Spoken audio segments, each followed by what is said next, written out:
So, yun, what's up mga bossing? Good morning sa inyo. At for today's video, ipapakita ko lang sa inyo mga bossing ang isang paraan para maisakay ang isang mailap na bakang ganito mga boss.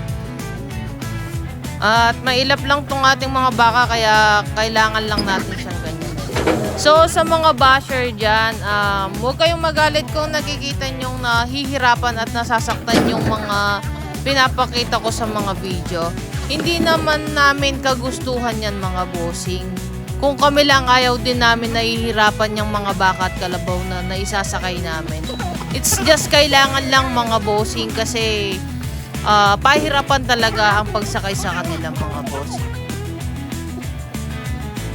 Lalo na hindi sila sanay na nakatali. Kaya ayan, pagka natalian na sila mga bossing, nagwawal talaga sila pag sinasakay natin.